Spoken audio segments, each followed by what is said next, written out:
طيب الحمد لله رب العالمين والصلاة والسلام على أشرف الأنبياء والمرسلين نبينا محمد وعلى آله وأصحابه أجمعين. أما بعد. Dans le cours précédent, on avait fini avec l'explication d'une des plus nobles œuvres du cœur, qui est At-Tafakkur, la méditation. Aujourd'hui, Inch'Allah Ta'ala, on va voir une autre œuvre du cœur, qui est Al-Khushu'. Et cette œuvre du cœur, Al-Khushu', qu'on peut traduire par l'humilité, mais après, Inch'Allah, on va donner une phrase complète pour donner un sens un peu plus précis à cette œuvre du cœur. Cette œuvre, Allah subhanahu wa ta'ala, il a qualifié les prophètes comme étant des personnes qui avaient cette humilité. Donc celui qui fait l'effort d'essayer d'acquérir cette qualité, il va acquérir une des qualités parmi lesquelles Allah subhanahu wa ta'ala il a fait l'éloge de ses prophètes et de l'ensemble des prophètes, pas simplement d'un prophète, mais c'est une caractéristique qui était courante chez l'ensemble des prophètes. Wal khushu'u,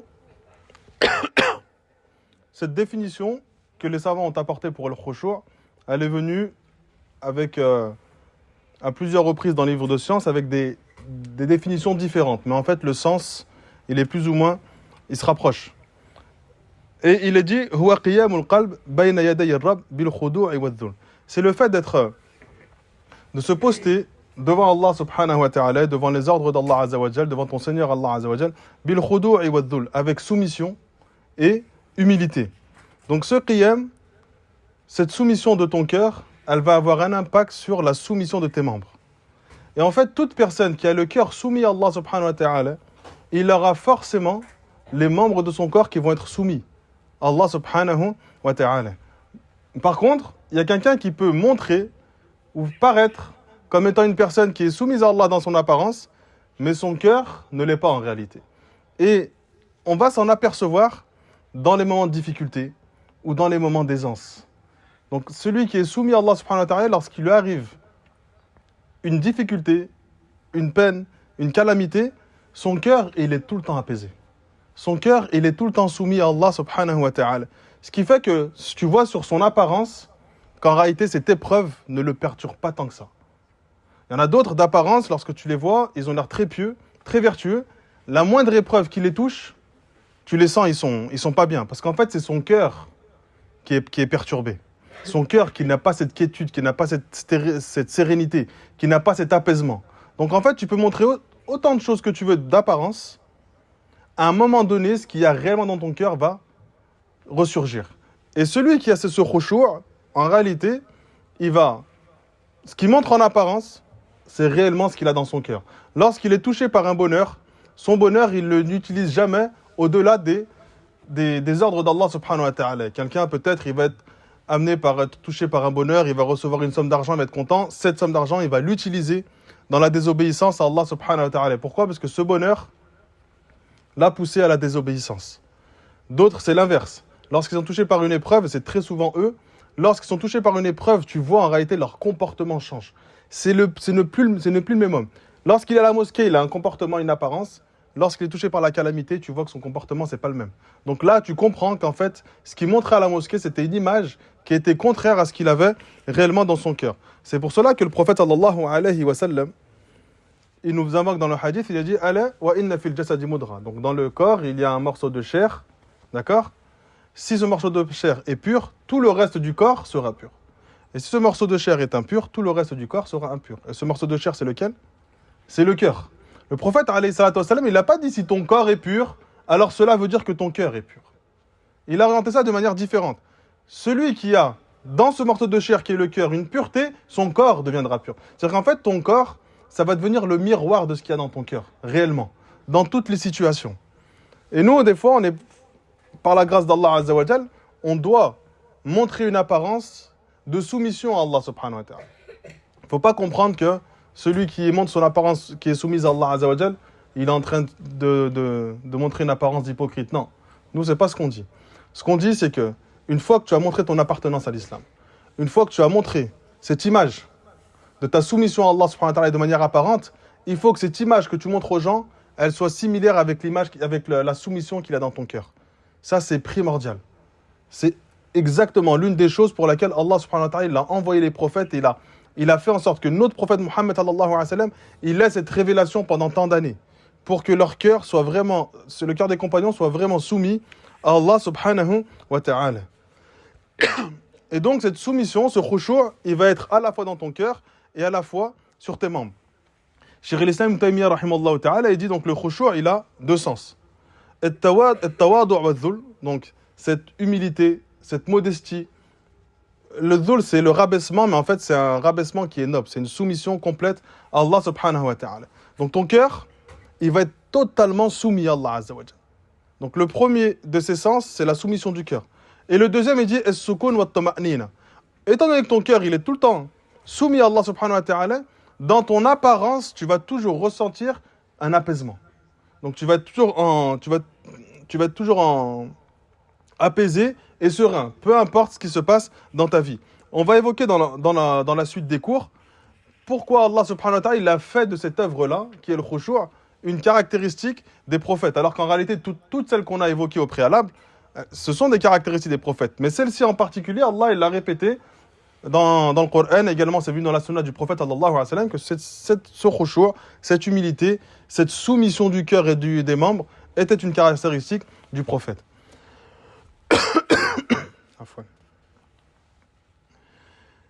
Et nous, lorsqu'on parle du khushu', à chaque fois, on en parle dans une adoration particulièrement. C'est quoi l'adoration dans laquelle on évoque tout le temps le khushu'? La prière. Quand on parle du khushu', automatiquement, nous, on a le khushu' qu'on doit avoir en prière. Donc, on lie cette adoration du cœur avec la prière.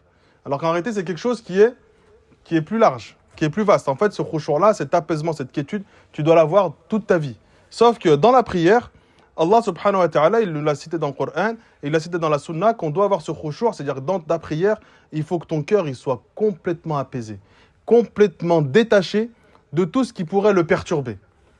Et peu importe les éléments qui vont venir dans ta prière, des wasawis qui vont venir dans ta prière, toi, tu vas être concentré et soumis à Allah subhanahu wa ta'ala. À un point, on va évoquer plus tard que certains salafs, lorsqu'ils entraient en prière, ils n'arrivaient pas à distinguer qui était à leur droite de qui était à sa gauche. Il était concentré. Il n'y a plus rien qui ne le perturbait. Des fois, il y avait des grands bruits dans la mosquée. Et quand il sortait de la prière, les gens lui disaient « T'as entendu ce qui s'est passé ?» Non, il n'avait rien entendu. Il était tellement concentré, son cœur il était tellement apaisé, ça a apaisé ses membres, tellement concentré, comme s'il était face à Allah subhanahu wa ta'ala, qu'il n'entendait plus rien de ce qui se passait autour de lui. Et ce khushu', la majorité des savants disent que c'est une obligation dans la prière. C'est-à-dire que c'est obligatoire pour toi, lorsque tu entres dans ta prière, d'avoir le cœur totalement apaisé. C'est dans ce sens où certains avaient pour avis que lorsque une personne elle bouge un peu trop dans la prière, sa prière n'est pas annulée. Sa prière est annulée. Lorsque tu fais des mouvements excessifs dans ta prière, cela vient annuler ta prière. Pourquoi ? Parce qu'en fait, ça vient contredire le khushu'. Si tu bouges trop, ça veut dire que ton cœur, il n'est pas apaisé. Parce que lorsque ton cœur, il est apaisé, tes membres s'apaisent avec eux et ils ne bougent plus. Et pourquoi ils disent que la prière n'est pas acceptée ? Parce qu'en fait, à chaque fois que tu bouges dans la prière, tu rajoutes des gestes dans ta prière qui ne font pas partie de la prière. Et ça, c'est une chose extrêmement importante que nous, on a tendance à négliger. Dans la prière, on fait beaucoup de gestes. L'autre, il remonte ses chaussettes, l'autre, il baisse son qamis, l'autre, il est en train de... Il remet sa chéchia. Des gestes qui ne font pas partie de la prière. Et lorsque tu entres en prière, il faut que tu comprennes que dans cette prière, dès que tu dis Allahu Akbar, il y a des choses qui te deviennent interdites. Il y a des gestes qui ne te sont pas permis, sauf en cas d'extrême nécessité. Donc en réalité, toute la gestuelle que tu fais pendant ta prière, qui ne fait pas partie des enseignements du prophète, viennent diminuer de la récompense de ta prière. À un point où certains savants disent celui qui bouge trop, il y en a, ils disent au-delà de 3, tu bouges 3 fois sans aucune raison, ta prière est annulée. Pourquoi ? Parce que tu as contredit ce khushu' que tu as en toi. Et ceux qui ont cet avis-là, ils ont également pour avis que le khushu' c'est une obligation. Donc si tu ne fais pas cette obligation, ta prière est fortement diminuée. Et Cheikh al-Islam Ibn Taymiyyah, rahimahullah ta'ala, il nous évoque cela. Il nous dit qu'il y a plusieurs raisons pour lesquelles Allah subhanahu wa ta'ala, et on comprend que le khushu', cette concentration ultime, cette soumission totale du cœur et des membres pendant ta prière, c'est une obligation. C'est pas quelque chose simplement tu fais de mécanique, d'accord ? Et après, khalas, en fait, tu fais ta prière et ton esprit, il est ailleurs, ton cœur, il est ailleurs, il est déjà dans ce qu'il va faire dans le reste de la journée, d'accord ? Ou si c'est en fin de journée, il va se remémorer ce qui se passe, ce que tu as fait en début de journée. Et c'est l'une des raisons pour laquelle Allah subhanahu wa ta'ala a rendu certaines prières à voix haute et d'autres à voix basse. Certains savants ont dit que les prières à voix haute, elles sont là parce que tu le fais à un moment où ton cœur, il est censé être le plus apaisé possible. La prière du Fajr, c'est un moment où ton cœur, il n'est pas encore occupé avec les choses de la journée. Entre le Dhuhr et l'Asr, ton cœur, il est occupé. Donc Allah subhanahu wa ta'ala, il a fait en sorte que ces deux prières-là ne soient pas des prières à voix haute. Parce qu'en fait, le cœur, il est assez distrait et en fait, lui, il a besoin, dans la prière, de sérénité, de se reposer, de plus être éparpillé. Et lorsque vient le soir, lorsque vient la prière du Maghrib et Isha, où normalement ta journée, elle est finie, où ton esprit va commencer à penser ce que tu as fait dans la journée, Allah subhanahu wa ta'ala, il nous ordonne des prières à voix haute pour qu'on se recentre. En fait, les prières à voix haute ou à voix basse, elles sont là essentiellement pour te recentrer et te créer directement un lien avec ton Seigneur Allah subhanahu wa ta'ala. Allah dit dans le Coran wasta'inu bis sabri was salah. Et aidez-vous, portez secours à votre propre âme bis sabri was salah, avec la patience et la prière. Wa innaha lakabiratun illa 'ala al-khashi'in. Et cette prière est lourde, est difficile et grande à effectuer, sauf pour qui? Pour ceux qui sont humbles dans leur prière. Et en fait, cette humilité, c'est quoi? Ça a pour sens de soumission totale du cœur. Donc celui qui a le cœur totalement soumis à Allah subhanahu wa ta'ala, il ne trouvera pas de difficulté à adorer Allah subhanahu wa ta'ala par le biais de la prière. Allah subhanahu wa ta'ala nous dit وَمَا جَعَلْنَا الْقِبْلَةَ الَّتِي كُنْتَ عَلَيْهَا إِلَّا لِنَعْلَمَ مَنْ يَتَّبِعُ الرَّسُولَ مِمَّنْ يَنْقَلِبُ على عقبيه وَإِنْ كَانَتْ لَكَبِيرَةً إِلَّا عَلَى الَّذِينَ هَدَى اللَّهُ. Cette prière devient difficile, devient lourde lorsqu'Allah subhanahu wa ta'ala il a orienté la qibla vers la Mecque. Cette prière est devenue difficile, sauf pour ceux à qui Allah subhanahu wa ta'ala a accordé cette guidée. Et Cheikh al-Islam Ibn Taymiyyah rahimahullah ta'ala nous dit, dans ces versets-là, Allah subhanahu wa ta'ala, il blâme ceux qui trouvent la prière lourde sur ses épaules. Et à chaque fois, la sifat qu'il a donnée à ceux qui trouvent cette prière facile, c'est quoi? El khushu'. Donc il dit, on comprend de cela que, étant donné qu'Allah subhanahu wa ta'ala l'a cité dans le Coran, le khushu' dans la prière est obligatoire. Cet apaisement, cette soumission totale du cœur et des membres, jusqu'à ce que ton cœur, il ne pense plus à rien, si ce n'est à la relation qu'il est en train d'entretenir avec son Seigneur, Allah subhanahu wa ta'ala. Allah dit dans le Coran, قَدْ أَفْلَحَ الْمُؤْمِنُونَ الَّذِينَ هُمْ فِي صَلَاتِهِمْ خَاشِعُونَ. La première caractéristique qu'Allah a citée pour les croyants qui vont connaître ce bonheur, c'est quoi? الَّذِينَ هُمْ فِي صَلَاتِهِمْ خَاشِعُونَ. Ceux qui, lorsqu'ils sont dans la prière, ont le cœur totalement soumis à Allah subhanahu wa ta'ala. Ensuite, Allah il donne un certain nombre de caractéristiques et il finit الَّذِينَ يَرِثُونَ الْفِرْدَوْسَ هُمْ فِيهَا خَالِدُونَ. Allah subhanahu wa ta'ala, il informe ceux qui vont atteindre le plus haut degré du paradis. El-Firdaus, c'est ceux qui ont ces caractéristiques dans le début de Surat al-Mu'minun. Et la première de ces caractéristiques, c'est le fait d'être en totale humilité devant Allah subhanahu wa ta'ala lors de ta prière. Ça nous montre qu'en réalité, le khushu', c'est une obligation de ta prière. Et la vue le plus juste, wallahu alam, c'est celui-ci. Et on va les voir avec une parole d'Ibn Qayyim plus tard, que des fois tu peux prier sans obtenir aucune récompense d'Allah Azza wa Jalla. Tu peux prier tout en étant puni par Allah subhanahu wa ta'ala, et on va évoquer ces degrés, et nous on va essayer de se placer dans un des degrés dans lequel on peut espérer la récompense de notre Seigneur Allah Azza wa Jalla. Le prophète sallallahu alayhi wa sallam nous informe dans un hadith, et il blâme ceux qui, dans leur prière, lèvent les yeux en l'air. D'accord? C'est-à-dire qu'en fait, dans sa prière, il n'a pas l'impression, t'as pas l'impression qu'il est concentré. C'est pour ça qu'Allah subhanahu wa ta'ala fait lien entre la soumission du cœur et la soumission des membres. Parce que celui qui a le cœur soumis, tous ses membres vont être soumis. Et son regard va simplement regarder l'endroit où il se prosterne, et il va pas aller dans tous les sens. Et le prophète, il a blâmé ceux qui, lorsqu'ils font salat, ils sont en train de regarder dans tous les sens. Il dit Ma balu aqwamin yarfa'una absarahum ila as-sama'. Qu'a-t-il ce peuple ou ce groupe de personnes à lever les yeux au ciel alors que eux ils sont dans la prière? Et le prophète fashtadda qawluhu, il a insisté en prononçant cette parole-là, comme s'il avait répété à plusieurs reprises. Qu'ont-ils à toujours lever les yeux pendant leur prière? Qu'ont-ils à toujours lever les yeux pendant leur prière? Ensuite, le prophète sallallahu alayhi wa sallam, jusqu'à ce qu'il vienne et qu'il dit La yantahunna an dhalika. Soit ils arrêtent de lever les yeux pendant dans leur prière, ou bien on va leur enlever la vue. La vue leur sera enlevée. Donc il y en a, ils ont interpréter ce hadith en disant Allah Azza wa Jal, il va fi'lan, véritablement les rendre aveugles, ou Allah subhanahu wa ta'ala, il va leur enlever la vue que le cœur a, en fait. C'est la vue du cœur. C'est-à-dire qu'en fait, il va plus, ce serviteur-là, qui lorsqu'il entend prière, il n'est pas concentré, tout le temps dispersé, tout le temps le regard à droite à gauche, Allah subhanahu wa ta'ala va le rendre aveugle. De quelle manière? Il n'arrivera plus à voir la vérité comme étant une vérité et le faux comme étant faux. Donc ça peut être dans ces deux sens. Soit fi'lan, Allah il va les rendre aveugles, ou bien Allah subhanahu wa ta'ala il va voiler leur cœur, il va rendre aveugle leur cœur. Ils n'arrivent plus à voir ce qui est vrai et ils n'arrivent plus à voir ce qui est faux.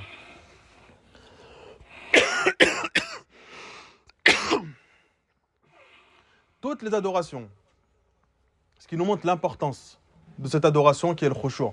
Toutes les adorations dans lesquelles tu intègres ce khushu', cette humilité totale, cette soumission totale à Allah subhanahu wa ta'ala, elles ont tout de suite une récompense plus grande auprès d'Allah.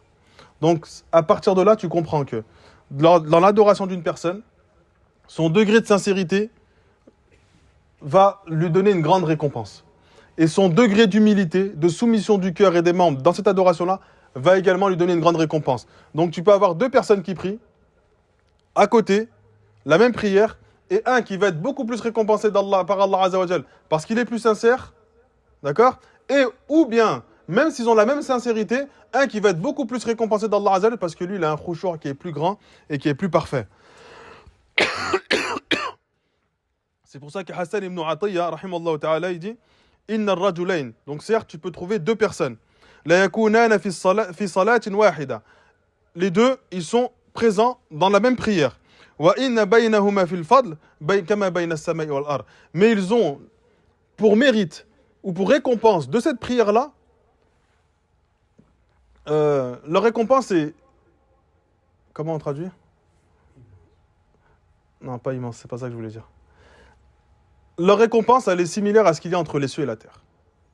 C'est-à-dire que la distance de sa récompense, un, il va avoir une petite récompense, et l'autre, il va avoir une récompense énorme auprès d'Allah subhanahu wa ta'ala. Alors qu'ils ont effectué la même prière, au même moment, au même instant, d'apparence, peut-être qu'ils avaient la sincérité qu'ils devaient avoir pendant leur prière, sauf que, un, son cœur, il était totalement soumis à Allah subhanahu wa ta'ala, et l'autre, son cœur, c'est des choses qui ne se voient pas directement, et l'autre, son cœur, était dispersé et se tournait vers autre chose qu'Allah subhanahu wa ta'ala. Et ce khushu'-là, c'est quelque chose qui va se perdre dans le temps. Peut-être qu'on est arrivé à cette époque-là, où le prophète sallallahu alayhi wa sallam nous a dit « Inna awwala ma yurfa'u min an-nas al-khushu'. La première chose qu'on va retirer des gens, cette qualité première qu'on va retirer des gens, c'est le khushu'. C'est qu'ils ont un cœur totalement soumis à Allah subhanahu wa ta'ala. Et cette soumission du cœur va montrer et va impacter la soumission de leur cœur. Et dans un autre hadith, le prophète il dit Awwalu ma yurfa'u min hadhihi al-umma al-khushu'. Donc la première chose qu'on va retirer de cette communauté, c'est al-khushu', cette humilité, cette concentration et cette soumission à Allah Azza wa Jal. Hatta la tara fiha khashi'a. Jusqu'à ce que tu ne te rendes même pas compte de qui se montre humble et en humilité dans sa religion, de qui ne l'est pas. Et lorsqu'on observe notre quotidien à nous aujourd'hui, on peut peut-être penser que ce hadith-là concerne notre époque, car on a l'impression que nous-mêmes, on a du mal à être concentrés lors de nos prières ou dans nos adorations, et on a l'impression que les gens, ils subissent la même chose que toi. Et en fait, c'est étant donné que ton cœur, il est tellement orienté vers les biens de ce bas monde, forcément, tu vas te détourner des biens auprès d'Allah subhanahu wa ta'ala, tu vas te détourner de la récompense que tu peux obtenir d'Allah Azza wa Jalla. Et Allah subhanahu wa ta'ala, ce qui nous montre aussi l'importance, c'est que quand il s'adresse aux croyants, il leur dit Alam ya'ni lilladhina amanu an takhsha'a qulubuhum li dhikrillah. Le temps n'est-il pas venu à ceux qui ont cru que leur cœur s'humilie totalement ou se rabaisse totalement. En fait, ton cœur, lorsqu'il va être totalement soumis à Allah Azza wa Jal, lorsqu'il va t'arriver une difficulté, tu vas la surmonter avec facilité. C'est ça l'intérêt de cette adoration, c'est lorsque tu vas être face à une difficulté, tu vas la surmonter avec facilité. Lorsque tu vas être face à une difficulté, tu vas être apaisé. Et lorsque quelqu'un il est apaisé, il arrive à réunir son esprit pour savoir pourquoi cette adoration, ou pourquoi cette calamité l'a perturbé, et comment il va faire pour surmonter cette épreuve. Il ne part pas dans tous les sens, il ne va pas s'énerver, il ne va pas encore se rajouter des difficultés sur difficultés, parce qu'en fait, il est perdu, Et certains, ils vont aller encore plus loin, ils vont s'en prendre à Allah Azza wa Jal. Il va lui arriver une épreuve, il va commencer à en vouloir à Allah Azza wa Jal de l'avoir touché lui d'une épreuve, alors que l'autre, d'apparence, il est encore plus désobéissant et Allah ne l'éprouve pas. Celui qui a ce khushu'-là, il est tout le temps apaisé. Et par la grâce d'Allah, il va avoir cette caractéristique qu'avaient les prophètes, c'est que lorsqu'ils étaient touchés par de grandes épreuves, quand tu lis les textes, ils n'étaient pas perturbés. Tout le temps, la première chose qu'ils faisaient, ils remettaient leur cœur à Allah subhanahu wa ta'ala. Tout ce qui t'arrive, tu remets ton cœur à Allah azza wa jal.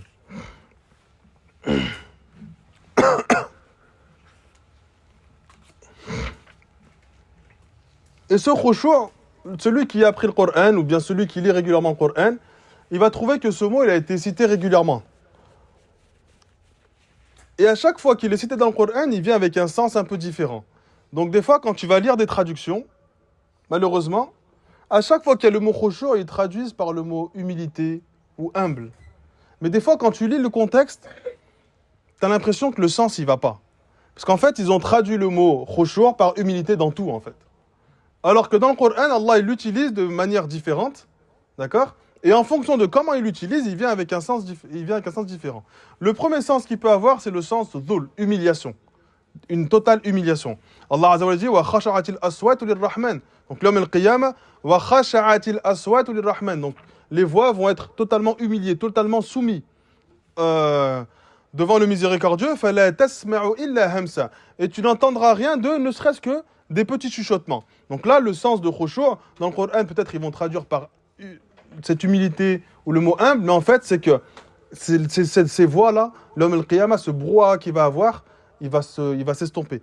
Il n'y aura plus aucun chuchotement et il va être soumis à Allah subhanahu wa ta'ala. Allah dit dans le Coran, لو أنزلنا هذا القرآن على جبل لرأيته خاشعا. Si on avait fait descendre ce Coran sur une montagne, لرأيته خاشعا, tu l'aurais vu s'humilier, totalement soumise, mutasaddi'an min khashyatillah, et se fendre par crainte d'Allah Azza wa Jal. Allah dit dans le Coran, wujuhun yawma idhin khashi'a. Ce jour-là, il y aura des visages humiliés. Des fois, dans certaines traductions, quand je faisais le cours, j'ai vu, tu verras des visages humbles. En fait, le sens, il est un petit peu désorienté. Tu verras des visages humiliés devant Allah subhanahu wa ta'ala. C'est-à-dire qu'Allah subhanahu wa ta'ala, il va humilier certaines personnes le jour du jugement et il va faire en sorte que tout le monde est soumis à l'ordre d'Allah Azza wa Jal. Le mot khushu', il peut avoir aussi comme sens sukun al-jawarih, l'apaisement des membres. D'accord ? Une sérénité des membres. Allah subhanahu wa ta'ala dit alladhina hum fi salatihim khashi'un, c'est-à-dire leur cœur il est soumis, mais leurs membres ils sont soumis. C'est-à-dire que quand il fait salat, il n'y a plus rien qui le perturbe et qui le désoriente d'Allah subhanahu wa ta'ala. Hassan al-Basri rahimallahu ta'ala il dit sur ce verset-là kana khushu'uhum fi qulubihim. Cette soumission était dans leur cœur. Faraddu bidhalika al-basar. Cette soumission qui était dans leur cœur a impliqué le fait que leur regard s'est baissé. Donc là, dans ce verset-là, le mot khushu', il vient avec le sens de l'apaisement ou la sérénité des membres du corps.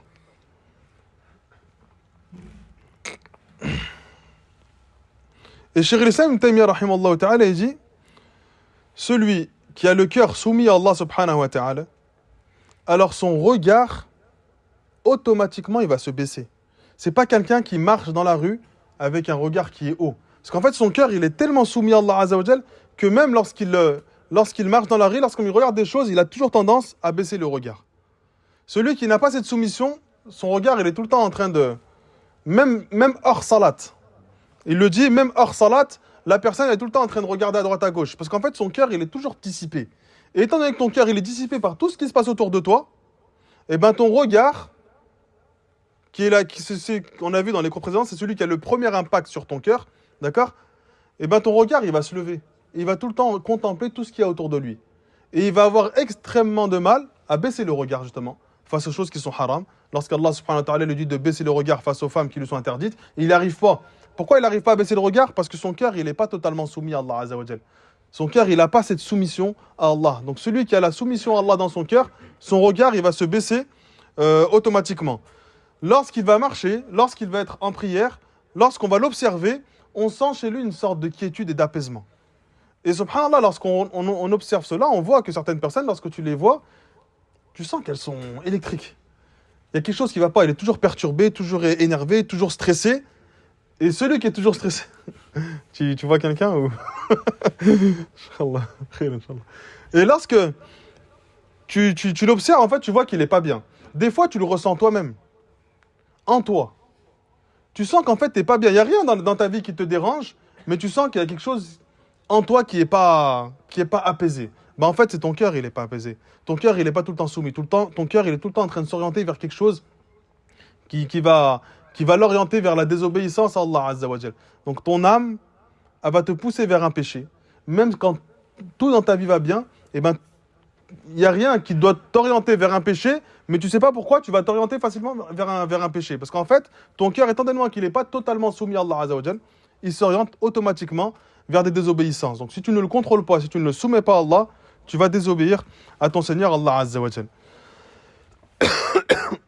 Et Cheikh l'Islam, il s'appuie sur un verset, il dit فَتَوَلَّ عَنْهُمْ يَوْمَ يَدْعُ الدَّاعِ إِلَى شَيْءٍ نُكُرٍ خُشَّ عَنْ أَبْصَارُهُمْ يَخْرُجُونَ مِنَ الْأَجْدَاثِ كَأَنَّهُمْ جَرَادٌ مُنْتَشِرٌ. Il dit ceux qui ne sont pas soumis à Allah subhanahu wa ta'ala, ils ne sont pas apaisés. Et il cite le verset خُشَّ عَنْ أَبْصَارُهُمْ يَخْرُجُونَ مِنَ الْأَجْدَاثِ كَأَنَّهُمْ جَرَادٌ مُنْتَشِرٌ. Ils sont l'homme al-Qiyamah, ces personnes qui ont le cœur tout le temps dispersé, d'accord? C'est-à-dire, dans ce bas monde, ils avaient le cœur tout le temps dispersé. Il n'était pas stable, il n'était pas serein, il n'avait pas cette quiétude. Lorsque ils vont se retrouver l'homme al-Qiyamah et qu'ils vont voir réellement la promesse d'Allah Azza wa Jal, khushan absarum. Donc là, leur regard, il va s'humilier. Yakhrujuna min al-ajdath. Donc ceux qui sont sortis des tombes, d'accord? Al-ajdath, c'est les tombes. Ka'annahum jaradun muntashir. Tu les vois lorsqu'ils sortent des tombes, ils vont s'éparpiller comme si c'était des sauterelles éparpillées. C'est-à-dire qu'en fait, dans ce bas monde, ils n'avaient pas de quiétude. Même quand lorsqu'Allah va les ressusciter, il va les ressusciter sans cette quiétude. Lorsqu'ils vont se retrouver devant Allah subhanahu wa ta'ala, ils n'auront pas cet apaisement. Et ça va se voir sur eux. Jusqu'au moment où Allah subhanahu wa ta'ala, il va soumettre leur voix, soumettre tous les bruits, jusqu'à ce qu'il n'y a plus aucun bruit. Il y aura des milliards de personnes, mais tu n'entendras rien. Parce qu'Allah subhanahu wa ta'ala, khasha'atil aswat, il va soumettre l'ensemble des voix.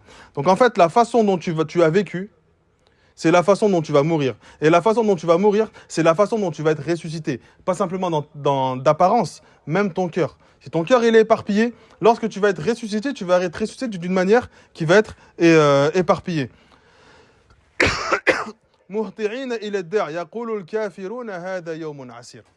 Donc ils vont sortir des tombes éparpillées vers celui qui a fait cet appel au jour du jugement. Et les mécréants vont dire à ce moment-là, nous sommes arrivés dans un jour qui est extrêmement difficile. C'est-à-dire qu'ils vont ressentir en eux ce manque d'apaisement venant d'Allah subhanahu wa ta'ala. Et donc, Cheikh l'Islam Ibn Taymiyyah rahimahullah ta'ala, il nous dit que ce verset-là nous montre que la particularité des gens qui s'égarent, la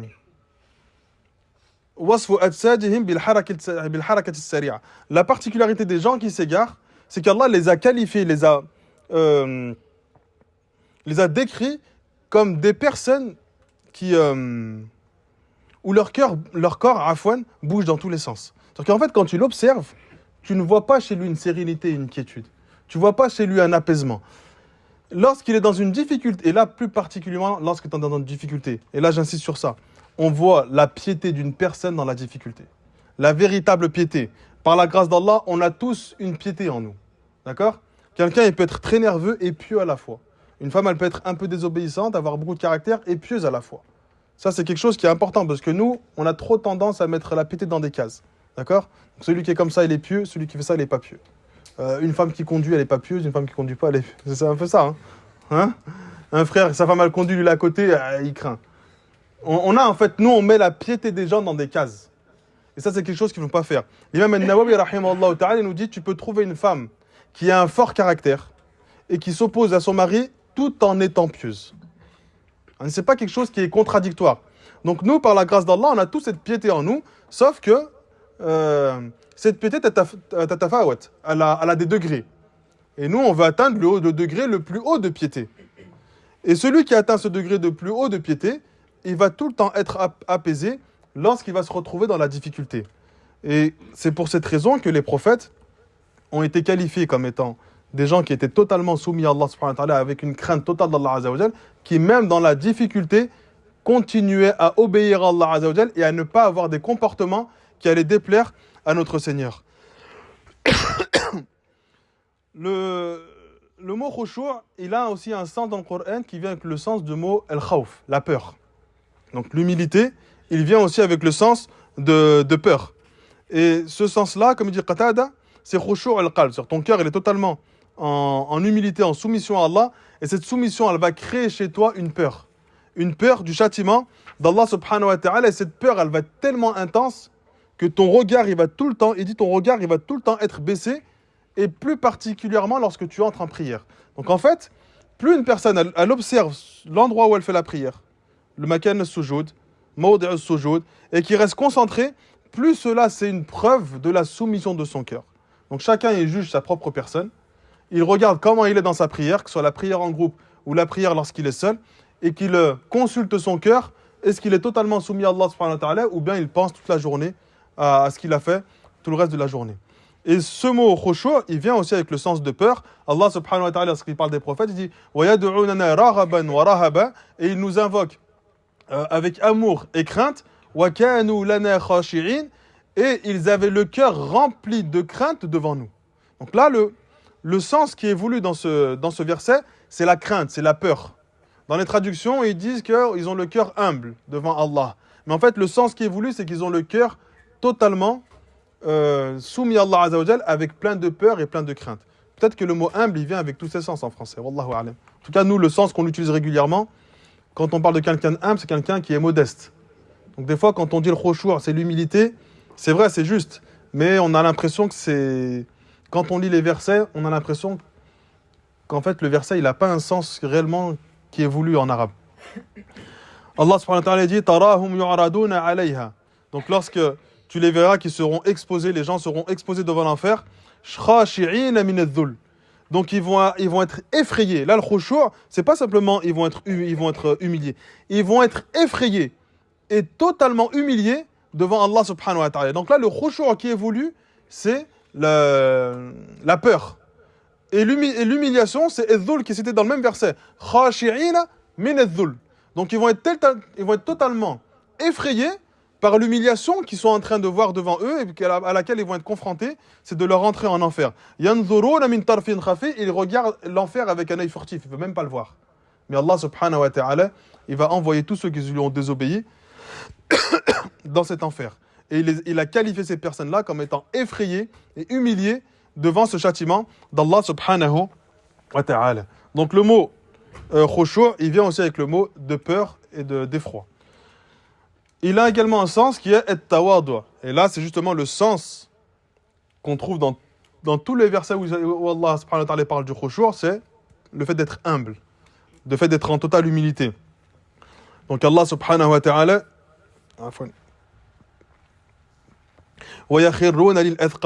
donc ils vont se prosterner, se tomber directement sur leur menton. Yabkoun, ils vont se mettre à pleurer. Et cette piété qui va pénétrer leur cœur va augmenter chez eux cette humilité. Donc il va être en totale humilité dans les ordres d'Allah subhanahu wa ta'ala, c'est-à-dire qu'il ne va pas s'enorgueillir sur les ordres d'Allah au point de ne pas les accomplir, et il va être en totale humilité devant les interdits, il ne va pas s'enorgueillir et désobéir aux ordres d'Allah subhanahu wa ta'ala. C'est pour ça qu'Ibn al-Mubarak, rahimallahu ta'ala, il dit, cette humilité-là qu'on recherche dans ce tawadur, cette modestie, c'est que lorsque tu vois quelqu'un qui est meilleur que toi, tu te mets à son niveau pour lui faire comprendre qu'il n'a aucun mérite de plus que toi. Et lorsque tu vois quelqu'un qui est inférieur à toi, tu te mets toi à son niveau pour lui faire comprendre que toi, tu n'as aucun mérite sur lui. Et celui qui agit comme ça au quotidien, il va faire en sorte que tout le monde se montre humble et qu'on est tous sur le même piédestal. Donc, Ibn Mubarak dit cette humilité, ce khushu', dans le sens de tawadur, de modestie, il doit t'encourager à être comme ça. Quelqu'un qui est inférieur à toi, tu ne le maîtrises pas. Tu te mets à son niveau jusqu'à ce que lui, il pense que toi, tu n'as aucun mérite sur lui. Et lorsque tu vois quelqu'un de meilleur que toi, tu te mets à son niveau, tu t'efforces d'être à son niveau pour que lui pense que toi, qu'il a aucun mérite sur toi. Et ça, c'est pas du... On a tendance à croire que c'est du kibr. D'accord? C'est de l'orgueil. Lorsque quelqu'un est au-dessus de toi, tu veux t'élever au-dessus de lui pour montrer qu'en fait, il a rien à t'envier. Non, c'est pas de l'orgueil. D'accord? C'est simplement pour lui faire comprendre, c'est un bien pour lui, que tu vas être en total, vous êtes sur un même piédestal. Et pour lui faire comprendre qu'en fait, toi, là, tu n'as aucun mérite sur moi. Donc ne t'enorgueillis pas pour une chose qu'Allah t'a donnée à toi et qu'il ne m'a pas donnée à moi, parce que toi, tu vas t'élever auprès de lui, à son niveau, pour justement qu'il ne soit pas touché par cela. Et quelqu'un qui est très inférieur à toi, tu te mets à son niveau, tu fais comme si tu avais la même vie que lui, pour que lui pense que toi, tu n'as aucun mérite sur toi. Et des fois, sur les gens orgueilleux, tu vas t'enorgueillir. Est-ce qu'on peut s'enorgueillir sur un orgueilleux?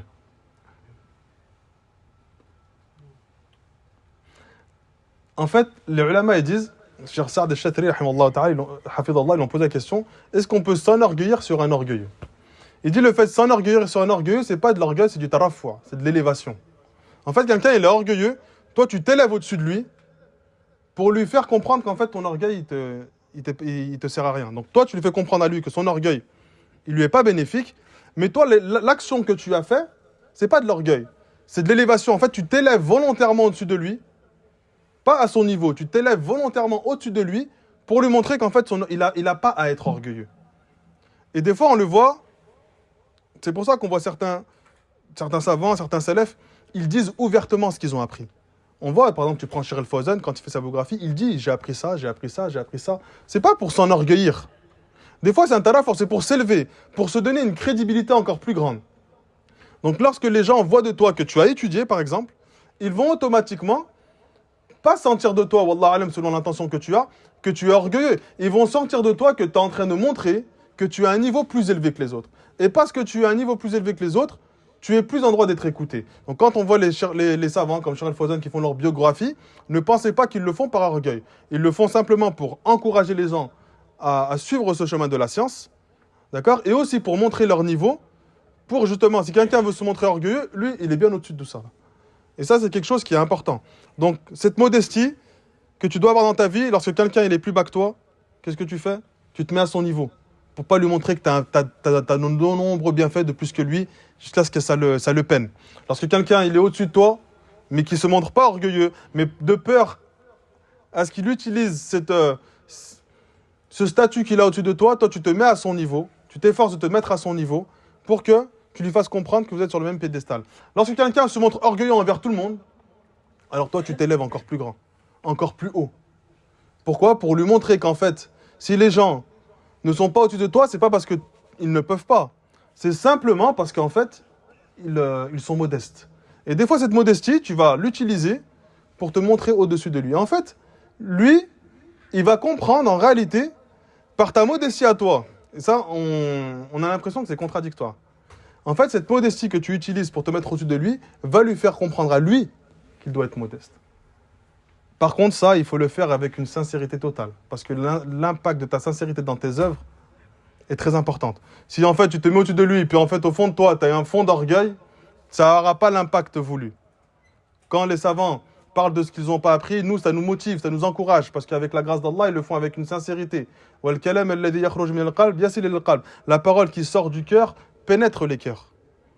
Lorsque le prophète sallallahu alayhi wa sallam, il a fait le dernier serment d'adieu, lorsqu'il a fait son hajj, les compagnons ils ont dit, il nous a fait une exhortation, nos cœurs se sont mis à trembler.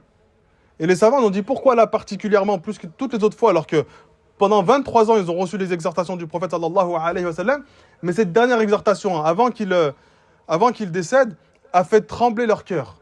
Parce que les savants ils ont dit cette parole-là, elle sortait profondément du cœur du prophète sallallahu alayhi wa sallam.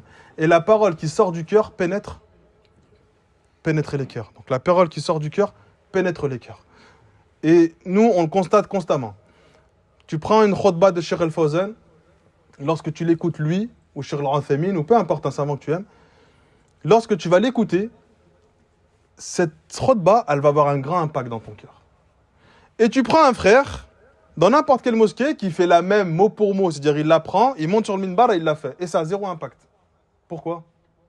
Parce que cette parole-là, elle ne sort pas du même cœur. le cœur du shir, de qui venait cette parole, était beaucoup plus pur que le tien. C'est-à-dire que quand sa parole est sortie, elle a pénétré ton cœur. Et quand l'autre frère, il a pris la même khutbah, avec un cœur peut-être un peu moins pieux, lorsqu'il a prononcé cette parole, la même qui vient de ce shir-là, il n'a pas touché ton cœur. Pourquoi ? Parce que cette parole de sincérité, lorsqu'elle touche les cœurs, elle entre et elle perturbe le cœur. On avait évoqué Moussa, alayhi salam, ils l'ont confronté avec les sorciers. Qu'est-ce qu'il a dit ? وَإِلَكُمْ لَا تَفْتَرُوا عَلَى اللَّهِ كَذِبًا فَيُسْحِتَكُمْ بِعَذَابٍ. Malheur à vous de prononcer des mensonges sur Allah. Allah va déverser sur vous son châtiment. C'est une parole de vérité qui est sortie d'un cœur sincère de Moussa alayhi salam. Qu'est-ce qui s'est passé ? Ils ne croyaient pas. Hein. Ils ne croyaient pas, c'était des sorciers, ils ne croyaient pas. Qu'est-ce qu'ils ont dit ? فَتَنَازَعُوا أَمْرَهُمْ بَيْنَهُمْ. Ils ont commencé à diverger dans leurs affaires. وَأَسَرُّوا النَّجْوَى. Et ils ont commencé à rendre secrète leur conversation. Est-ce qu'ils croyaient en Allah ? Ils ne croyaient pas en Allah. Ils ont quand même rendu secrète leurs paroles de peur qu'Allah entende ce qu'ils étaient en train de faire. Ça les a perturbés. Pourquoi ça les a perturbés ? Cette parole de vérité venait d'un cœur sincère. Et elle a pénétré le cœur. Aussi dur soit-il, et Cheikh Saadi, rahimallah, il dit de ce verset-là, une parole que tu dis avec vérité, elle va pénétrer un cœur. Et elle va avoir un impact même plusieurs temps après. Et ça, tu le constates. Des fois, quelqu'un va te dire une parole, et le soir, lorsque tu vas rentrer chez toi, cette parole-là va commencer à perturber ton cœur. Parce qu'en réalité, il a dit une chose de vraie. C'est souvent dans les embrouilles, ça se passe comme ça. Au début, quelqu'un il te dit une vraie vérité, il l'a dit d'une manière un peu mauvaise, d'accord ?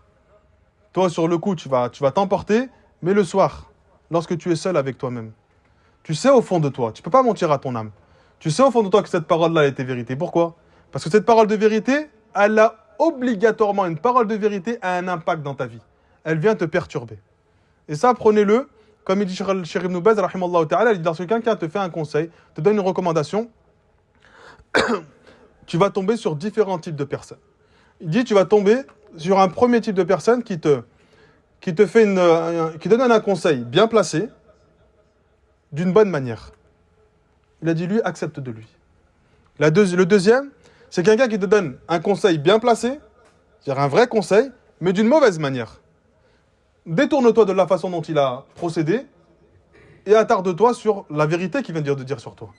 Il a dit le troisième, c'est quelqu'un qui te donne un conseil mal placé, c'est-à-dire il te donne un conseil sur un truc, en fait, toi, tu n'as rien à voir. Il te donne un conseil mal placé, mais d'une bonne manière. Est-ce que tu l'acceptes ? Tu la rejettes, parce qu'en fait, il ne te concerne pas. Et ça, il y en a beaucoup qui tombent dedans. Quelqu'un, il vient le conseiller sur un truc où lui, en fait, il n'a rien à voir, mais il vient avec une façon de faire tellement bien que tu l'acceptes. Et à la fin, tu commences à délaisser une chose ou à faire une chose qu'il n'y avait aucun mal à ça, parce que sa façon de faire a été des meilleures. Donc toi, et c'est pour ça, dans les cours présents, on a dit, tu médites. Quand quelqu'un parle avec toi, tu médites sur ce qui se passe. Et le quatrième, il dit, c'est celui qui te donne un conseil mal placé, d'une mauvaise manière. Lui, détourne-toi-en. وَإِذَا خَاطَبَهُمُ الْجَاهِلُونَ قَالُوا سَلَامًا. Tu t'en éloignes. Et le mot khushu', il vient aussi avec un sens dans le Coran, et celui-là, subhanallah, c'était le plus étonnant que j'ai trouvé dans la traduction. Il y a un frère, il a traduit un Coran, je ne sais plus c'est quelle édition. Tauba. Il y en a une, très bien traduite, c'est un frère, il explique au début, il a mis 7 ans pour le traduire, et franchement, il a fait un travail où moi je l'envie personnellement. Et il traduit vraiment le Coran en fonction des tafasirs. D'accord ? Parce que là, tous les Qur'ans qu'on a, en fait, c'est du copier-coller, que ce soit sur Internet. Il y en a un qui a fait une traduction et tout le monde a recopié. Là, dans le Qur'an, il nous dit وَمِنْ آيَاتِهِ أَنَّكَ تَرَى الْأَرْضَ خَاشِعَةً.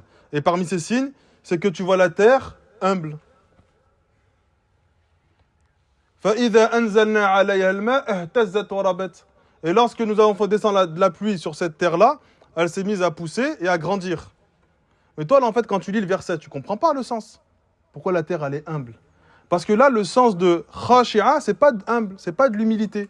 C'est quelque chose qui est aride, qui est dur. Donc Allah, quand il dit wa min ayati annaka tara al-ard khashi'atan, parmi ces signes, c'est que tu vois la terre qui est aride, qui est dure, où normalement il y a rien qui pousse. Fa idha anzalna 'alayha al-ma' ihtazat wa rabat. Et lorsque nous avons fait descendre la pluie sur cette terre-là, qui était dure, qui était aride, Et bien Allah subhanahu wa ta'ala, il a changé, il a fait en sorte que cette terre puisse pousser et avoir de nombreuses de verdure. Mais lorsqu'on lit la traduction, en tout cas sur celle que j'ai lue, Wallahu alam, j'en ai trouvé deux, ils ont traduit par humble. En fait, ça n'a pas... Wallahu alam. À moins que le mot humble, il ait tous ses sens en français. Hein. Mais étant donné que la langue française, elle est beaucoup moins riche que la langue arabe, je crois qu'en fait, ils traduisent en fonction de leur connaissance. Wallahu alam. Donc faites attention aux traductions. En général, elles sont bien. On ne va pas non plus aller trop loin. En général, les traductions sont bien. Sauf que des fois, il y a des mots qui arrivent avec plusieurs sens dans le Coran. Et nous, on va trouver ce mot-là, on va le trouver traduit dans différents versets de la même manière. Et le Coran qui est de édition de Tawbah, donc je ne connais pas moi les éditions. Hein. En tout cas, le frère qui a fait cette traduction-là, mashallah, il a fait un gros travail.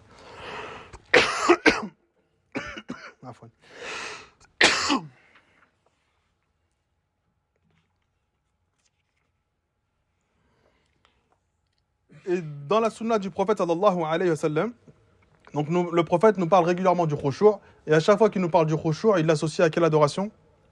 Qui est la prière. Donc en fait, l'adoration la plus noble qui est liée, avec laquelle Allah subhanahu wa ta'ala parle du khushu', c'est quoi ?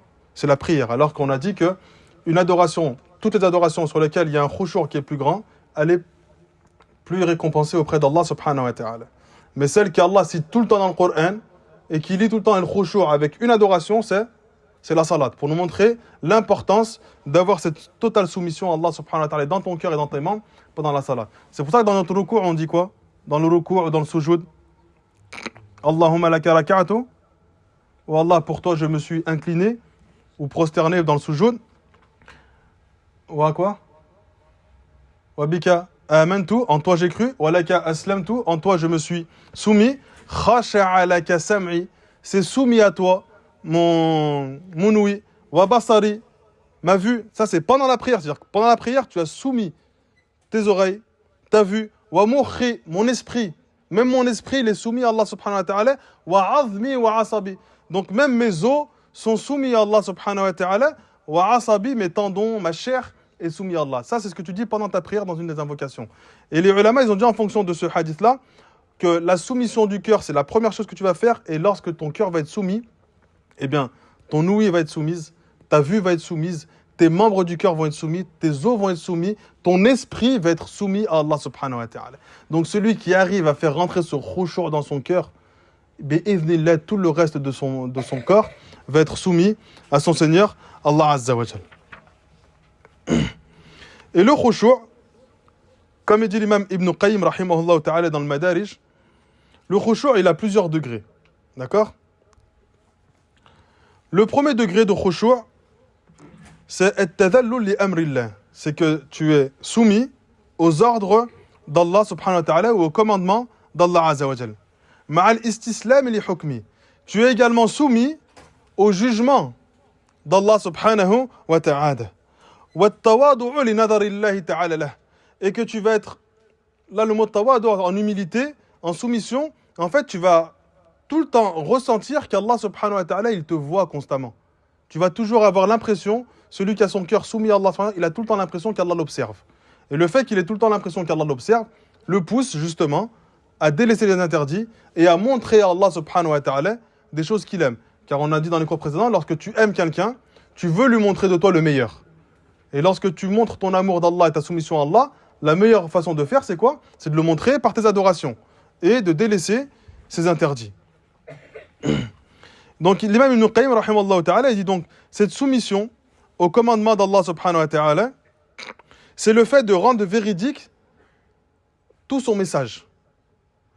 Et il dit le fait de rendre véridique tout son message, et à aucun moment il faut que tu le fasses à contre-cœur. C'est-à-dire qu'en fait il y a des ordres d'Allah azza wa jal qui vont être difficiles pour toi. Mais il ne faut pas que tu te dises cet ordre-là, franchement, si Allah ne l'aurait pas rendu obligatoire, ça aurait été mieux. Donc en fait, toi, tu es soumis à Allah subhanahu wa ta'ala, mais dans le même temps, il y a des ordres d'Allah qui te perturbent. Et ces ordres d'Allah qui te perturbent te font atteindre, donc tu as toujours ce khushu', tu as soumis ton cœur à Allah, mais il y a certains ordres d'Allah subhanahu wa ta'ala que tu ne comprends pas et que presque tu n'acceptes pas, mais étant donné que tu as une confiance totale en Allah, tu les mets en pratique. Donc ça, c'est le premier degré de khushu'. Est-ce qu'il y a quelqu'un qui a une adoration comme ça et qui ne comprend pas trop ? Les femmes, je pense qu'elles en ont une, mais nous, Personne? Donc, alhamdoulilah.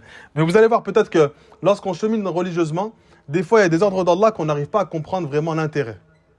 Parce que nous, on a une science qui est trop infime, on n'a pas beaucoup étudié, et des fois, on ne comprend pas pourquoi Allah, ça, il l'interdit, alors que d'apparence, ça paraît être quelque chose qui est bien pour l'humanité. Mais on soumet quand même notre cœur à cela. On soumet notre cœur aux ordres d'Allah Azza wa Jal, mais il y a certaines choses que tu ne comprends pas.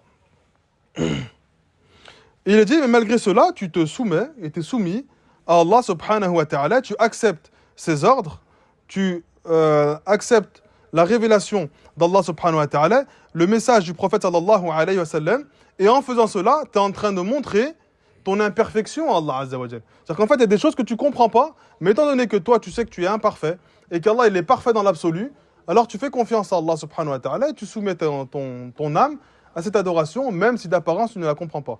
Et ça, malheureusement, on voit beaucoup de personnes le faire. Dès qu'elles ne comprennent pas pourquoi Allah, il a ordonné ça ou interdit ça, ils la font pas. En fait, dès que leur aql, ils n'arrivent pas à assimiler une chose, alors le problème, il n'est pas en eux. Le problème, il est dans le texte. Donc ils vont dire non, ça c'est un hadith. Et les hadiths, peut-être que les hommes ont détourné les hadiths. Déjà, j'arrive pas à comprendre. Ça, souvent, c'est les Qur'ani. Et ça, sur les réseaux sociaux, les Qur'ani, ils reviennent en masse. On a 3 choses qui reviennent en masse dans les... Al-Asha'ira, sous couvert de Madahib. Je suis malikite, mais en fait, c'est un maliki ash'ari. Donc, il est maliki dans le fiqh, mais dans l'aqidah, il n'est pas maliki. Mais lorsque tu dis je suis ash'ari, les gens ils se mettent sur leur garde, ils n'ont plus confiance. Alors, il dit je suis maliki pour que toi tu aies confiance. Et ensuite, il te glisse sa aqidah ash'ariya. On a les Qur'ani qui délaissent la sunna, ou quelques hadiths qui prennent et ils se basent exclusivement sur le Coran. Et les mulhidoun, les athées. Même dans les pays musulmans, maintenant, ils commencent à apparaître de manière normale. Donc ça, ce sont 3 choses qui sont très répandues et que nous, forcément, on doit essayer de combattre. Et les Qur'ani, lorsqu'ils ne comprennent pas un texte de la sunna, ils le rejettent. Jusqu'au point où ils ont commencé à rejeter tous les textes en disant qu'Allah subhanahu wa ta'ala, il ne peut pas légiférer. Et ça, subhanallah, il n'y a rien de plus stupide. En fait, le Coran, il a été révélé au prophète sallallahu alayhi wa sallam. Il a été répandu.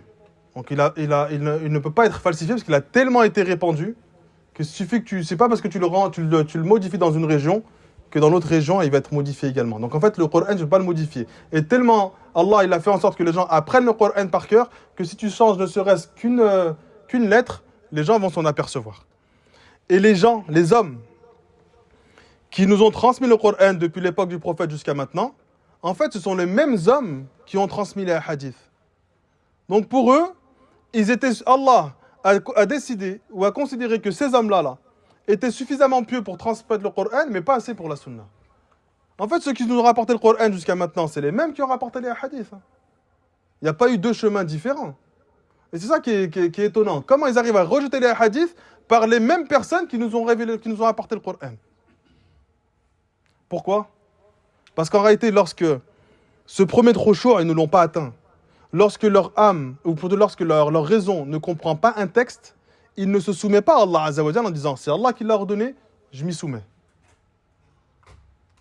Peu importe si mon âme le comprend, peu importe si ma raison la comprend, un jour je comprendrai quelle est la sagesse. Et si je ne le comprends pas, peu importe. Nous, on sait qu'Allah, lorsqu'il interdit une chose, et on a vu, lorsqu'on a médité sur les ordres d'Allah et les interdits, on a vu que lorsqu'Allah interdit une chose, dans cette chose-là, il y a toujours un méfait pour l'humanité. Que tu le comprennes ou que tu ne le comprennes pas. C'est une règle d'Allah Azza wa Jal. Et lorsqu'il ordonne quelque chose, cet ordre-là, il a un bienfait pour l'humanité. Alors tu le mets en pratique. Et eux, ils n'ont pas atteint ce premier degré de khushu'. Il dit le 2e degré, donc un degré un peu plus élevé. Donc, en plus d'avoir cette soumission dans le premier degré, tu vas rajouter quelque chose en plus de cela. C'est que tu vas ressentir une totale imperfection de ta part. Et en fait, cette imperfection, elle va t'empêcher d'avoir une quelconque forme d'orgueil, que ce soit dans les adorations ou face aux gens. Donc ça, c'est un degré qui est encore plus élevé. Tu es soumis à Allah subhanahu wa ta'ala, mais cette soumission, elle te fait voir qu'en fait, tu es imparfait. Et la perfection d'Allah subhanahu wa ta'ala te fait comprendre que, en fait, toi, tu es rempli de défauts et tous les défauts que tu possèdes ne peuvent pas te donner l'envie ou la volonté de t'enorgueillir sur telle ou telle personne. Ça, c'est le deuxième degré d'humilité. Naam. Ahsanta. Allah ilayk. Et il a dit le troisième degré. Donc après un degré encore plus élevé, là c'est le plus haut degré de khushu', c'est que ton cœur, il est totalement nettoyé d'attachement à un autre qu'Allah subhanahu wa ta'ala. Donc il ne s'oriente jamais vers un autre qu'Allah azza wa jalla. Il est tellement soumis que la seule chose qui l'intéresse, c'est obtenir la satisfaction d'Allah azza wa jalla et de satisfaire lui, Allah subhanahu wa ta'ala. Donc la seule chose qui intéresse ton cœur, c'est Allah. Et à aucun moment, ce cœur-là, il va se soumettre à un autre qu'Allah azza wa jalla. Et tellement il ne se soumet jamais à un autre qu'Allah qu'il ne fait pas attention à eux. Il ne prête pas attention. À un point où lorsque tu rentres en salat, tu sais même pas qui est à ta droite, qui est à ta gauche. Nous, lorsqu'on rentre en salat, on entend un bruit. Au fond de la mosquée, on sait que c'est tel frère. Ça nous le fait, ça. Lorsque tu pries tout dans une mosquée, tu sais. T'entends un bruit, ah, il est arrivé. Alors toi, t'es devant, lui, il est tout derrière. Les salafs, ils savaient même pas qui était à droite, qui était à gauche. Parce qu'en fait, une fois qu'ils sont rentrés dans cette salat-là, ils ont atteint ce nouveau khushu', que lorsqu'ils entraient en salat, ils avaient l'impression d'avoir Allah subhanahu wa ta'ala devant eux, et il n'y a plus rien qui ne les perturbait.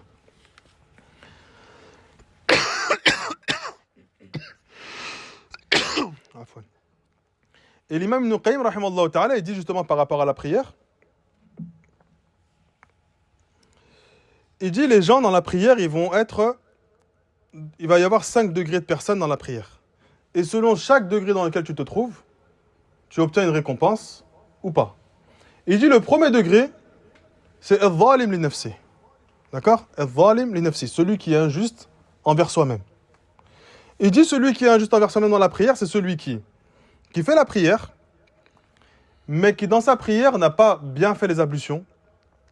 D'accord? Lorsqu'il entre en prière, il ne connaît pas réellement comment faire son recours, comment faire son sujoud, qu'est-ce qu'il faut dire en qiyam, qu'est-ce qu'il faut dire en tashahhud. C'est-à-dire il rentre dans la prière sans connaître tout cela.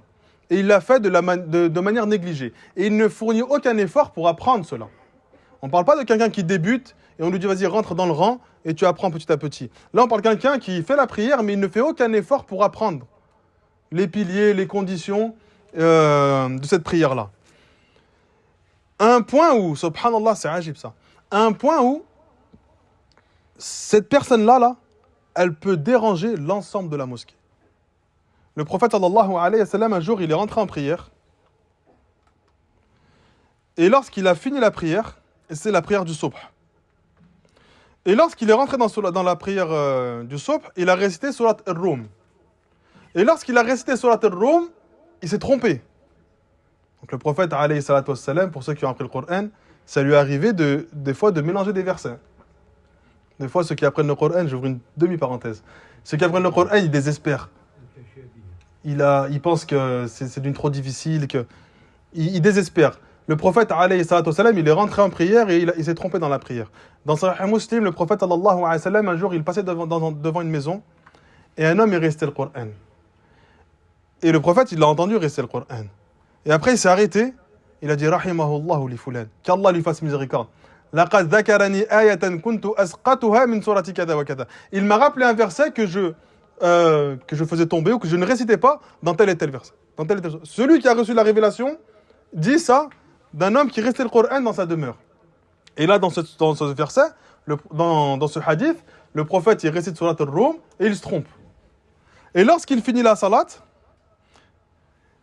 il dit ma balu aqwamin yusalluna ma'ana la yuhsinuna at-tuhur fa innama yulabbisu alayna al-Qur'an ulaika. Il dit qui sont ces personnes qui sont rentrées dans la prière et qui n'ont pas parfait les ablutions. À cause d'eux, nous sommes trompés dans notre récitation du Coran. Et les savants, subhanallah, Ibn Qayyim rahimahullah ta'ala, il explique, il dit on pourrait penser que le prophète, il a été perturbé par une éventuelle odeur. Parce qu'il dit qui parmi vous n'a pas parfait ses ablutions. Donc peut-être que, en fait, il était négligent dans sa toilette et il a laissé une odeur qui a dérangé le prophète sallallahu alayhi wa sallam.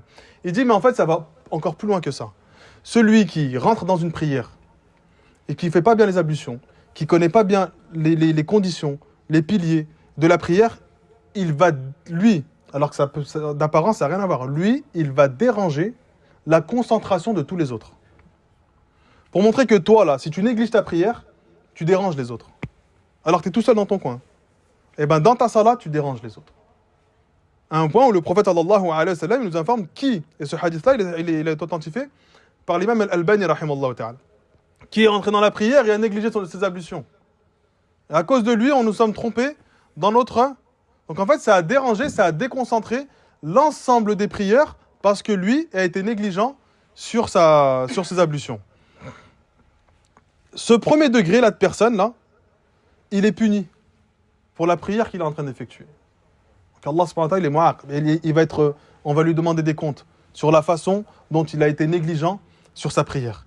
Il a dit la deuxième catégorie de personnes, ce sont des prières qui sont attentifs aux horaires de prière, donc ils prient chaque prière dans son heure, ils respectent les piliers, ils respectent les conditions, il fait en sorte de faire les ablutions de la meilleure des manières, d'accord, comme beaucoup d'entre nous, mais lorsqu'il entre dans la prière, son cœur n'est pas attentif. Donc en fait, dès qu'il rentre dans la prière, il pense à autre chose. Il n'est pas concentré dans sa prière. Donc, il respecte tout, mais son cœur n'y est pas. Il dit cette personne-là, on va lui demander des comptes. Il n'est pas sûr d'être récompensé. On va lui demander des comptes sur sa prière. D'accord? Il dit la troisième catégorie de personnes, et tu vois cette deuxième-là, on est beaucoup dedans, Allah alam.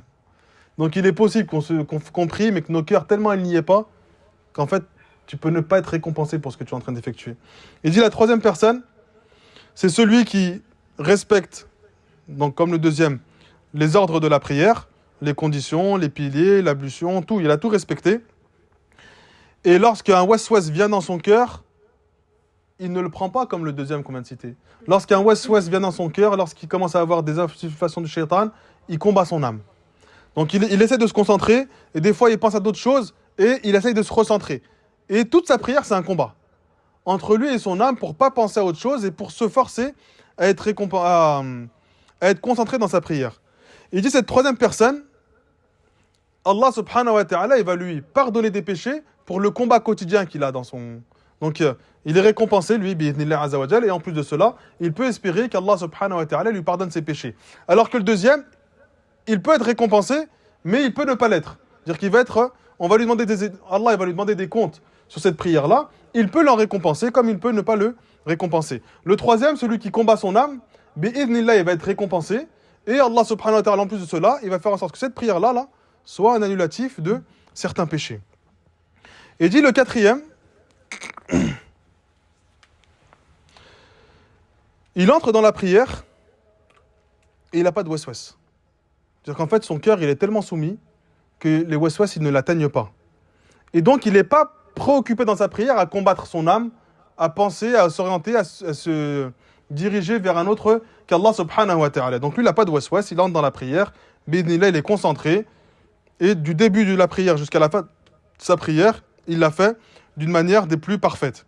Il lui dit, lui, il sera grandement récompensé auprès d'Allah subhanahu wa ta'ala.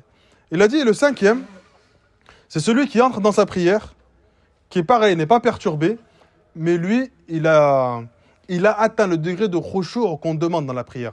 Il prie comme si Allah était devant lui. Et il n'arrive pas à être perturbé par quoi que ce soit. Même si c'est quelque chose qui est à l'extérieur de son cœur, un bruit, un événement qui se passe dehors, il n'est pas perturbé. Il reste totalement concentré. Et il a dit, c'est cette personne-là, c'est ceux qui sont proches d'Allah subhanahu wa ta'ala et qu'Allah fait en sorte que constamment, il les élève en degrés. Donc 5 catégories de personnes dans la prière, d'accord, pour résumer. Chacun juge sa propre âme. Dans quelle catégorie il fait partie. Et incha'Allah ta'ala, nous, pour la plupart d'entre nous, on est entre le 2 et le 3. Peut-être 2,5. Tu vois, il y a 3 prières où tu es dans le 2 et 2. On essaie. Mais en fait, il faut que tu comprennes que tu peux monter les étapes. Donc on s'efforce de faire la prière de la meilleure des manières, on combat notre âme, jusqu'au moment où ton âme, tu l'as tellement contrôlée et soumise que tu atteins un degré au-dessus. Dès que tu rentres en prière, il n'y a plus rien qui te perturbe, jusqu'à ce que tu atteignes. C'est comme ça qu'on fait en fait. Tu ne peux pas penser que lorsque tu vas arriver dans la salat, au bout de quelques jours, ça y est, tu vas avoir une concentration qui est totale et parfaite. Ça, c'est un travail au quotidien. Et à chaque fois que tu t'efforces de faire une chose, cette chose-là devient en toi une seconde nature. L'imam Ibn Qayyim, rahimallahu ta'ala, il nous dit que ce khushu', il peut être de deux sortes. Donc, cette soumission du cœur, elle va être de deux sortes. Une soumission véridique, qui est liée à ta foi, et une soumission hypocrite. Donc, tu vas avoir une soumission hypocrite et une soumission véridique. Cette soumission véridique, elle est dans ton cœur. C'est-à-dire, ton cœur, il immensifie Allah subhanahu wa ta'ala. Et il accepte tout ce qui vient de ton Seigneur, Allah azza wa jal. Donc, en fait, tu as un cœur qui est vivant, qui ressent les bienfaits d'Allah subhanahu wa ta'ala, qui comprend pourquoi Allah azza wa jal lui envoie des épreuves et des calamités. Et donc, du coup, son cœur, il est vivant. Il n'est pas éteint. Et il ressent cette foi en Allah azza wa jal. Et peu importe ce qui lui arrive dans sa vie, cette soumission du cœur, elle va être suivie par une soumission des membres. Donc ça, c'est celle qui est recherchée, celle qu'on souhaite tous à notre propre âme. Et il dit la deuxième forme de soumission, de khushu', c'est khushu'un nifaq. Il dit ça, c'est une soumission apparente. Donc quelqu'un d'apparence, il montre dans ses membres qu'il est totalement soumis à Allah subhanahu wa ta'ala. Mais en réalité, son cœur, il est complètement détourné d'Allah azza wa jal. Il dit celui qui est ainsi, à un moment donné, cette hypocrisie de son cœur va se retourner contre lui ou bien va ressurgir jusqu'à ce qu'elle devienne apparente dans ses membres. Et c'est peut-être l'une des raisons pour laquelle on voit des fois des personnes qui sont très impliquées religieusement et puis du jour au lendemain, tu comprends pas, il n'y a pas eu d'étape, elles délaissent la religion. Donc il est possible qu'ils aient montré une apparence pieuse et que leur cœur ne l'était pas. Et à un moment donné, ce qu'il y avait dans leur cœur a ressurgi sur ses membres afin qu'ils délaissent complètement cette religion. Et ça, c'est quelque chose auquel nous, on doit faire attention. Certains salafs ils disaient « Ista'inu billah min khushu'in nifaq » Demandez l'aide à Allah subhanahu wa ta'ala de cette soumission hypocrite. C'est-à-dire cette apparence que tu montres, mais qui en réalité n'est pas profonde dans ton cœur. C'est pour ça qu'on fait ces cours-là, c'est pour que notre cœur il soit ferme. Parce que lorsque ton cœur il est ferme, même si tu as une baisse de foi, tu restes soumis à Allah azza wa jal. Lorsque ton cœur n'est pas ferme, même si tu montres la plus grande des piétés apparentes, à un moment donné, ce qu'il y a dans ton cœur va ressurgir. Et c'est là où on voit des frères qui glissent, comme Cheikh Ibn Baz, rahimahullah ta'ala, il dit, lorsque tu vois un frère qui glisse, yantakis, je ne sais pas comment ils traduisent yantikes, qui délaisse un peu la religion, qui glisse, ne pense pas que ça s'est fait en un jour. En fait, ça s'est fait par étapes. Et nous, on ne doit pas mépriser ces gens-là. On doit les secourir. Mais il faut qu'on l'observe. Nous, on a jugé la piété d'une personne à sa barbe, son qamis ou son jilbab. Ça, c'est des signes de piété. Il n'y a aucun doute sur cela. Mais des fois, on ne se rend pas compte des signes apparents chez les gens qui montrent que sa foi, en fait, elle est en train de se fragiliser. Et on se dit, non, mais alhamdoulilah, il est toujours sur la droiture, il a la barbe et tout ça. Jusqu'au jour où il n'a plus de barbe. Pourquoi ? Parce qu'en fait, il y a eu des signes. Tu as vu que son comportement avait changé. Tu as vu que certains comportements de la jahiliya qu'il avait certainement laissés reviennent, ressurgissent. Quand il est face à l'adoration, il a de plus en plus de mal. Il avait l'habitude de lire le Coran, il le lit de moins en moins. Il avait l'habitude de jeûner, il jeûne de moins en moins. Tu le voyais souvent à la mosquée, tu le vois plus. Tu le voyais au cours, tu le vois plus. En fait, il y a eu plein d'étapes où en fait ce frère-là, d'apparence, il est toujours sur la sunna, mais son cœur, il est en train de s'échapper. Et nous, ces personnes-là, il ne faut pas qu'on les délaisse en se basant sur ce qu'il y a d'apparent. Parce que cette apparence-là, elle ne décrit pas réellement ce qu'il y a dans son cœur. Toi, il faut que tu sois attentif. Nous, notre religion, elle nous a enseigné cela. Elle nous a enseigné à ne pas laisser ses frères tomber. Mais tellement dans notre cœur, on a une maladie que lorsqu'il y a quelqu'un qui délaisse la religion, en fait, subhanallah, il y en a, ils sont presque contents. Un de moins. C'est pas une place en moins au paradis. Allah, il n'est pas avare en récompense. Si toute l'humanité est sur la sunna, et Allah va tous nous récompenser de la même manière. Si toute l'humanité fait un péché, ça ne va pas diminuer l'impact du châtiment. Ibn Qayyim dit, si tout le monde fait un péché, si toute l'humanité fait le même péché, Allah il va châtier chaque personne de la même manière. C'est pas parce qu'ils sont tous dans ce péché-là qu'Allah va dire, bon, c'était un peu dur pour eux, je vais leur donner une note un peu moins élevée, ou un châtiment un peu moins élevé. C'est pas comme ça. Soyez attentifs. Ce cours-là, spécifiquement, je sais que je parle beaucoup, ce cours-là, spécifiquement, il est pour rééduquer nos cœurs. Nous, alhamdoulilah, on est rentré dans cette droiture. Maintenant, on veut éduquer nos cœurs. On veut sortir de notre cœur tous les mauvais comportements qu'on a eus. Le fait de se réjouir du mal des gens, c'est ancré chez nous. On ne va pas se mentir à nous-mêmes. C'est ancré chez nous que tu t'es réjoui lorsque quelqu'un perd un bienfait. Et tu peux même te réjouir lorsque quelqu'un perd en religiosité. Comme si ça te rendait toi meilleur que lui. Alors que notre religion ne nous a pas appelés à cela. Notre religion nous a appelés à être attentifs. Pourquoi le prophète alayhi salatu wassalam, nous dit que lorsque un frère, on ne le voit pas pendant plusieurs jours ou plusieurs semaines, qu'on se demande après lui, qu'on cherche à savoir où il est. Le prophète, une simple esclave, il a demandé après elle, qui voyait régulièrement à la mosquée parce qu'elle nettoyait la mosquée. Et lorsqu'elle est morte, il ne l'a pas vue pendant quelques temps, il a demandé après elle. Il n'a pas été inattentif parce que c'était une esclave. Et justement, quand ils lui ont dit, mais elle est morte, il a dit, pourquoi vous ne m'avez pas dit? Ils n'ont pas pensé que c'était quelqu'un d'assez important pour informer le prophète sallallahu alayhi wa sallam. Mais lui, il était attentif. Il est parti prier sur elle. Parce que le prophète alayhi wa sallam, il était attentif sur ce que les gens étaient, sur ce que les gens faisaient. Nous, il faut qu'on fasse comme ça. Donc lorsque tu vois un frère qui a des manquements, alors qu'il avait pour habitude d'être motivé, tu lui fais ce rappel, d'une manière bienveillante. Il faut que tu aies la capacité d'être celui chez qui il va accepter. Parce que l'être humain a tendance à ne pas accepter le conseil. Mais dis-lui, la parole de vérité pénètre les cœurs. Prenez ça comme règle. Une parole de vérité pénètre les cœurs. Si tu l'as dit d'une bonne manière et sincèrement, elle va pénétrer son cœur. Donc si ton conseil pour son frère, il est sincère, ce conseil-là va pénétrer son cœur. Même si d'apparence il ne l'accepte pas, sache une chose. Le soir, lorsqu'il va être avec lui-même, il va le reconnaître. L'âme, l'être humain, il est parfaitement clairvoyant sur lui-même. Il connaît parfaitement sa propre personne. Il ne peut pas se mentir à lui-même. Même s'il se trouve de nombreuses excuses. Il sait au fond de lui. Toi, quand tu fais quelque chose de mal, tu sais au fond de toi que c'est pas bien. T'as beau essayer de masquer tout cela avec des excuses. Ouais, mais il m'a fait, il m'a dit, j'aurais dû, j'ai bien fait. Tu te réconfortes en disant t'as bien fait. Mais au fond de toi, tu sais que c'est pas bien ce que t'as fait. Et bien là, c'est pareil. Lorsque tu fais un conseil à quelqu'un, même si d'apparence il le prend mal, sache une chose. Si tu l'as dit sincèrement et que tu l'as dit une parole de vérité, ça va pénétrer son cœur. Après, laisse cette parole-là prendre son chemin. Va pas t'attarder tous les jours, tu viens, tu lui prends la tête. Tu lui dis une fois de la meilleure des manières, là, ça aura un impact.